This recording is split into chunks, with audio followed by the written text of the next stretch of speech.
Bastroch Panguje, Klingan Ma. Hi. If you don't know me, my name is Best Destroyer. I stream a lot of Star Citizen here on Twitch and YouTube. And today I thought we would make a video about or telling you some tips on using the character creator. So I'm just going to get straight into it today. The first thing is first, this is more of a workaround tip. I've had people tell me, I can't get into the character creator after I've already made a character before and whatnot. So first of all, you get into the character creator again by hitting persistent universe and then going into character customization. Oh, and look at that. We're having the actual problem in real time. This is even better. So here we go. I'm just going to keep clicking it and then I'm going to go back and I'm going to hit persistent universe and I'm going to hit it again and it worked. Now, it won't always be that easy. I have to go back and forth a few times sometimes, but that's generally the workaround for getting into the character creator again. All right? All right. So there's number one taken care of. If it's going beyond that, obviously, like turn the game off, get out of the launcher, restart, all that. You know that stuff. My next tip would be to randomize. Use the randomizer as needed. So, with that said, what I mean by that is when you're trying to make a face, when you, like say you're trying to make a face of a specific person, whether that be you, some character / celebrity from a show or a friend or whatever, my biggest thing that I always do at the beginning of every character or file I make is I hit the randomizer until I get into a place where I feel like I'm at a good starting point. Now, what's a good starting point for somebody like me? Well, it's a few things. Is for me the hardest part is on anybody is their nose. So I generally like my randomizer to find a similar nose. That's where I like to start, a similar nose. Now, if I get other similarities at the same time, great. Now, other times I'll hit the randomizer and maybe like they'll have the perfect cheeks already and they'll already have like the eyes and the eyebrows pretty like positioned and correct, and I'll be like, okay, I'll use that, even though I'll have to do extra work on the nose because it'll be like totally off, but it's worth it because I have all those other features somewhat in place. It's just being observant of faces and having an eye for it. I know that's like kind of hard to teach, but I think a lot of you are better at it than you think you are. So yeah, again, using that randomizer to your advantage.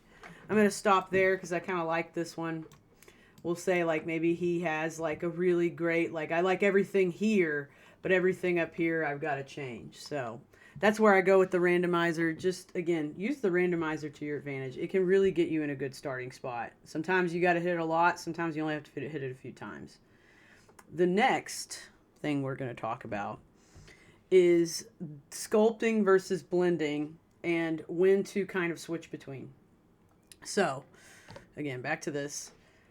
Sculpting is when we're in this mode, right? Like we can adjust everything here by dragging and all that, right?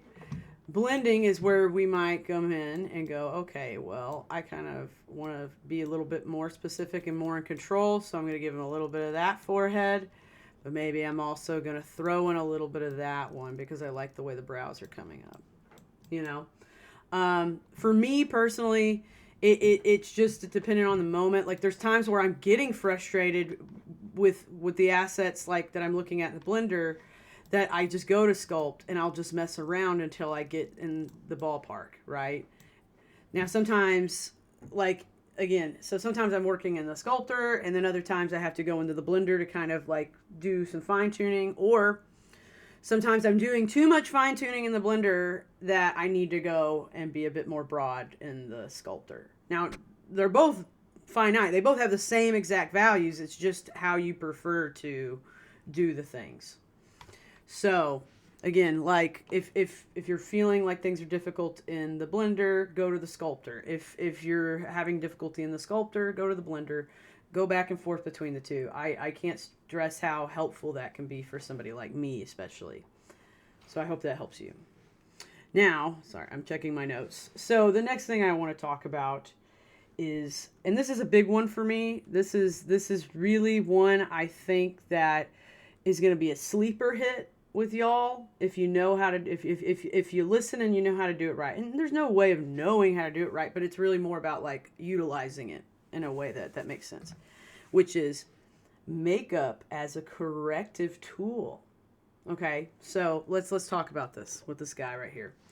So let's say I'm making this, and this is like pretty honed in, right? Just for the sake of saying so. And let's say that like with this particular skin texture, even though like it's the right skin texture, right, for this guy that I was doing or making, let's say that the lip color is just off. It's just a little bit off, and I need it to be a little different. Well, I'm gonna go into styling.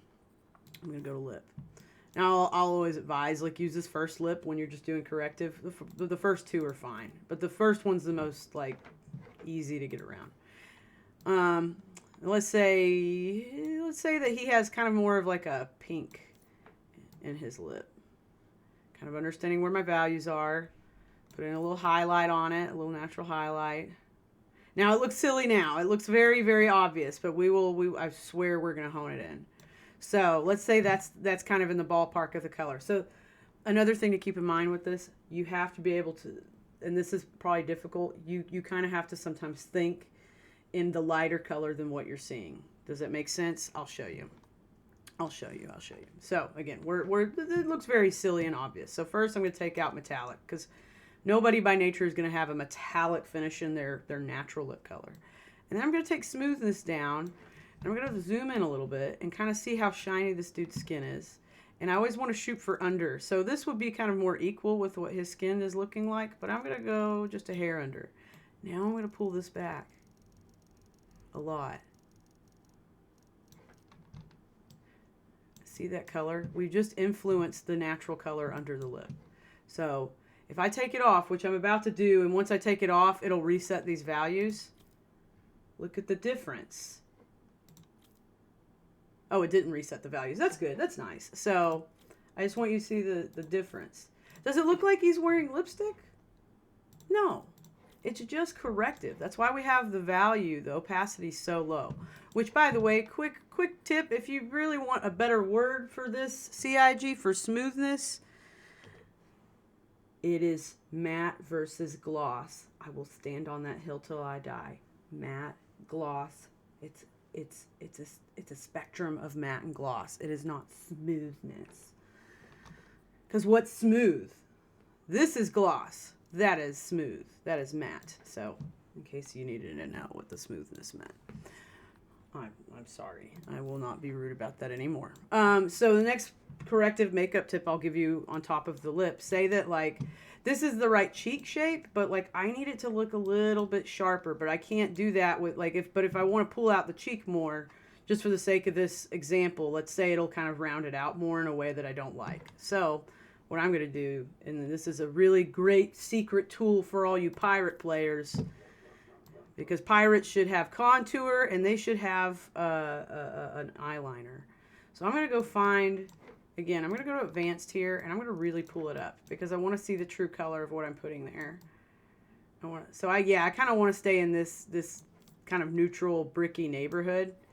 And again, the metallic finishes out, the smoothness is at a good level, or the matte, we're on the matte side of the matte gloss scale. I said I wouldn't be rude anymore. And then I'm going to pull that in quite a bit, a little under 50%. And yeah. And so I want y'all to see without and with. Without and with. And he could probably actually stray a bit more to a red because that's a little more natural. Yeah, that blends in a bit better.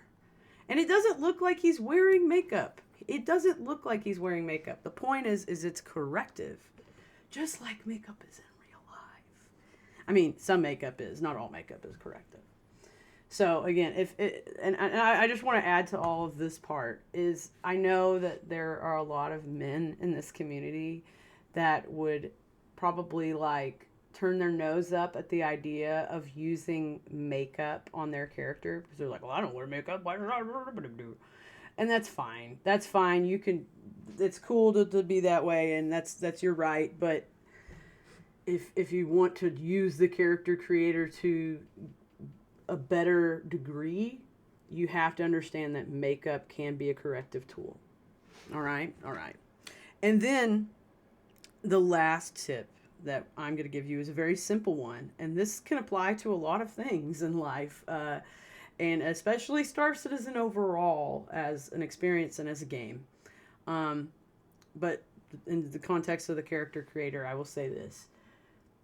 Especially when we were looking at a face for so long that we're working on, I don't know if there's words for it. I'm no scientist, I'm no neurologist, but it's like over time you keep staring at something for so long, it's like something about your perspective on it changes, and it's good to walk away from these once in a while. Like I've had faces I've worked on that I'm like, okay, I have to stop because I feel like it's just kind of getting somewhere. Like for me, my stop is 30 minutes. If I've been working on one for 30 minutes, I have to stop because one, I'm very efficient and fast at this. So if I've been working on it for 30 minutes, that means I've been putting a lot of time into it because I can usually nail one out in like 15 to 20 minutes.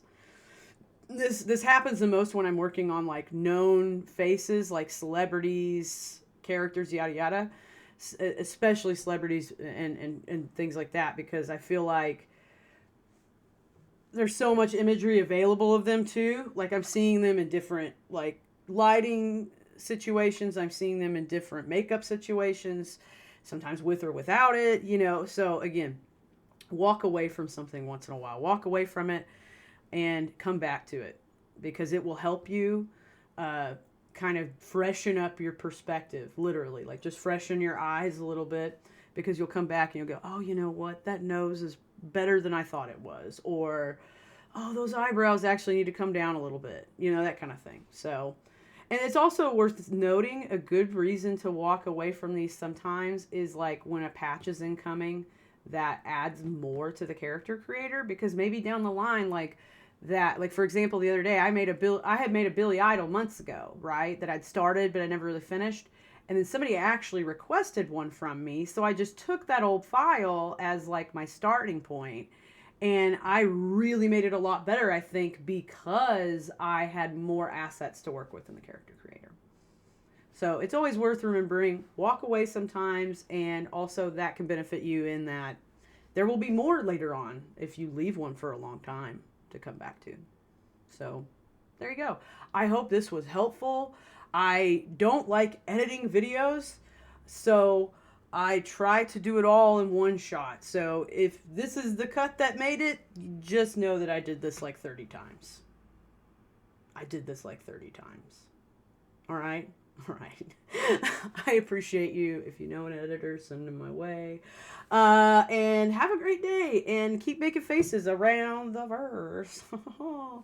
Look at me. Look at me in my Sandy Chris Roberts way. Woo!